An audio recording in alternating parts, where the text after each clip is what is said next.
Grigori Rasputin adalah sosok yang kontroversial dan misterius dalam sejarah Rusia.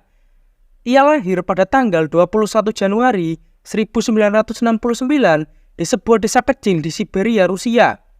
Rasputin adalah seorang biarawan ortodoks yang kemudian dikenal sebagai pengaruh besar di lingkaran keluarga Kekaisaran Rusia. Kisah hidupnya penuh dengan intrik politik, skandal, dan klaim keajaiban spiritual yang mengguncangkan negara tersebut. Sebagai orang yang terlahir di keluarga petani, kehidupan Rasputin awalnya sederhana, dan ia tumbuh menjadi seorang pria yang kasar dan tak terdidik. Namun di usia muda, Rasputin mengalami pengalaman spiritual yang mengubah hidupnya. Salah satu pengalaman spiritual yang terkenal adalah ketika dia mengalami pertobatan yang mendalam setelah mengunjungi salah satu biara di Siberia pada tahun 1897. Setelah ia mengunjungi biara itu, Rasputin mengalami perubahan dalam kehidupannya. Ia juga percaya bahwa dirinya memiliki kekuatan penyembuh dan kemampuan untuk meramal masa depan. Rasputin mulai menjelajahi kehidupan spiritual dan mendalami ajaran-ajaran mistis. Ia melakukan perjalanan ke biara-biara dan bertemu dengan para biksu yang memperkenalkannya pada praktik-praktik rohani. Pengalaman ini membuat Rasputin memperoleh reputasi sebagai pribadi yang memiliki koneksi langsung dengan Tuhan. Dalam perjalanan hidupnya, Rasputin memperoleh dukungan dari seorang bangsawan Rusia bernama Ilyodor. Ilyodor memperkenalkannya pada kalangan aristokrat dan memberikan kesempatan bagi Rasputin untuk menunjukkan kemampuan penyembuh dan karismanya. Rasputin semakin dikenal di kalangan elit Rusia sebagai starets atau pria suci. Pria suci sendiri adalah gelar yang mengacu pada seorang pemimpin rohani yang dihormati dan dianggap memiliki hubungan spiritual yang mendalam dengan Tuhan. Pria suci dihormati sebagai sumber kebijaksanaan dan bimbingan spiritual bagi orang-orang yang mencari petunjuk dalam kehidupan mereka. Mereka diyakini memiliki kemampuan khusus seperti meramal masa depan, menerima wahyu, dan melakukan penyembuhan yang luar biasa. Pada tahun 1905, Rasputin memperoleh perhatian Tsar Nicholas II dan Tsarina Alexandra, penguasa Rusia saat itu. Mereka memiliki seorang putra yang menderita hemofilia. Hemofilia sendiri adalah sebuah gangguan genetik yang mempengaruhi kemampuan pembekuan darah. Orang yang mengidap hemofilia memiliki kelainan pada faktor pembekuan darah tertentu yang mengakibatkan darah sulit membeku dengan baik. Akibatnya mereka cenderung mengalami pendarahan yang berlebih, terutama setelah cedera atau operasi kecil. Dan pada saat itu belum ada pengobatan yang efektif untuk hemofilia. Maka dari itu penyakit ini menjadi ancaman bagi putra Tsar Nicholas II. Setelah sangat putus asa untuk mencari cara menyembuhkan putranya, Tsarina Alexandra pun diperkenalkan dengan Rasputin oleh seorang biarawan. Dengan klaim kemampuan penyembuh yang luar biasa, Rasputin mengklaim bahwa ia memiliki kekuatan spiritual yang bisa membantu meredahkan penderitaan putra mereka. Rasputin dilaporkan memiliki beberapa kali intervensi yang tampaknya membantu meredahkan gejala hemofilia. Beberapa laporan menyebutkan bahwa Rasputin menghilangkan rasa sakit dan pendarahan dengan menggunakan metode spiritual dan doa. Tsarina Alexandra sangat terkesan dengan perubahan yang dialami oleh putranya dan mulai mempercayai kemampuan Rasputin sebagai penyembuh. Dari kejadian itu membuat Rasputin menjadi dekat dengan keluarga kerajaan. Dengan kehadiran Rasputin, Tsarina Alexandra pun semakin tergantung padanya. Rasputin berpengaruh dalam pengambilan keputusan politik dan administratif, mengangkat teman-temannya ke posisi penting di pemerintahan. Banyak dari kebijakan dan keputusan yang diambilnya dianggap kontroversial dan tidak populer di kalangan bangsawan dan pejabat pemerintah. Rasputin juga memiliki reputasi sebagai playboy dan pria yang terlibat dalam gaya kehidupan yang tidak bermoral. Rumor tentang hubungan intimnya dengan banyak wanita, termasuk bangsawan dan pembantu istana, semakin merusak citra dan reputasinya. Kehidupan pribadinya yang kacau membuatnya menjadi target oposisi politik dari masyarakat Rusia.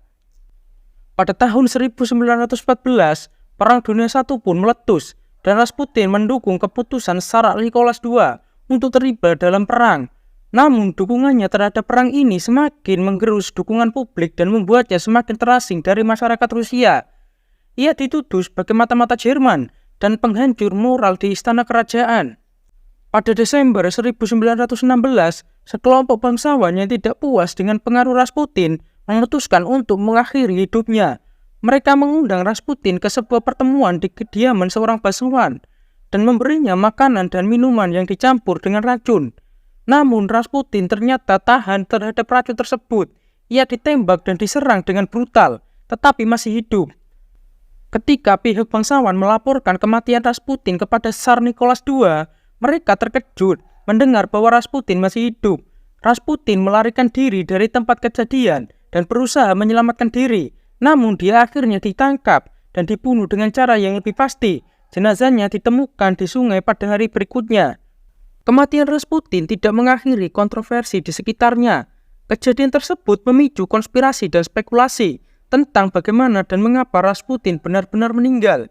Beberapa teori mengklaim bahwa pemerintah terlibat pembunuhan tersebut untuk mengakhiri pengaruh Rasputin, sementara teori lain menganggapnya sebagai keajaiban atau tanda keberuntungan yang membuktikan kemampuan spiritual Rasputin.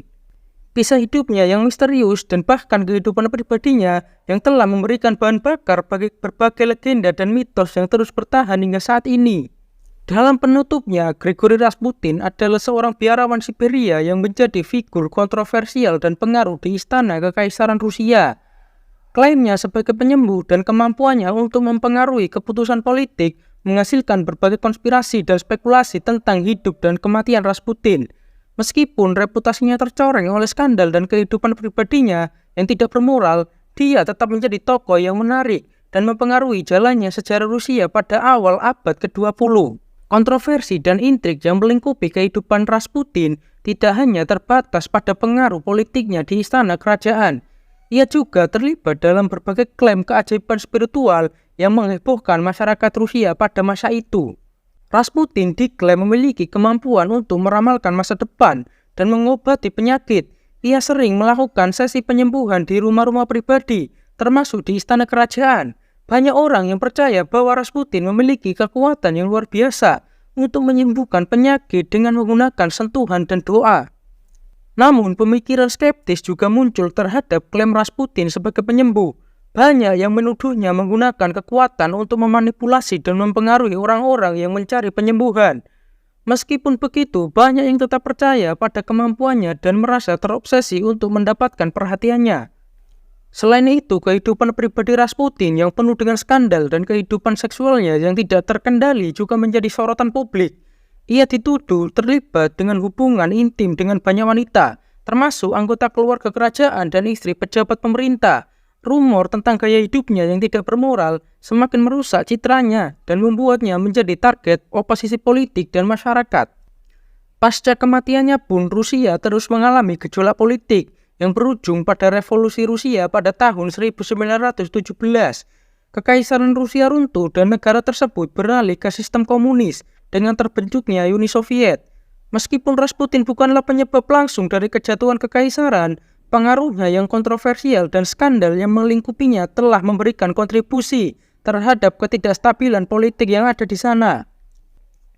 Walaupun begitu, pengaruh Rasputin dalam politik dan pemerintahan Rusia pada masa itu tidak bisa diabaikan. Meskipun tidak memiliki jabatan resmi, kehadirannya di lingkungan kekuasaan memberikannya akses ke pengambilan keputusan yang penting dan mempengaruhi kebijakan negara. Pengaruhnya yang kontroversial dan keputusan-keputusannya yang tidak populer telah menyebabkan kekhawatiran dan ketidakpuasan di kalangan bangsawan serta masyarakat. Legenda dan mitos seputar Rasputin terus hidup setelah kematiannya. Kisah-kisah tentang kemampuannya yang tak terkalahkan terhadap racun dan serangan fisik memberikan gambaran bahwa ia memiliki kekuatan mistis yang luar biasa. Namun banyak juga yang melihatnya sebagai sosok manipulatif yang menggunakan klaim keajaiban untuk memanipulasi dan mempengaruhi para pemimpin politik dan anggota keluarga kerajaan. Dalam sejarah Rusia, Grigori Rasputin tetap menjadi tokoh yang menarik dan menantang untuk dipelajari. Kisah hidupnya yang penuh dengan kejanggalan dan kejadian yang luar biasa telah memberikan dampak yang signifikan pada masa itu. Ia adalah contoh nyata tentang bagaimana seorang individu yang memiliki pengaruh yang besar dapat menciptakan gejolak politik dan mempengaruhi arah sejarah suatu negara.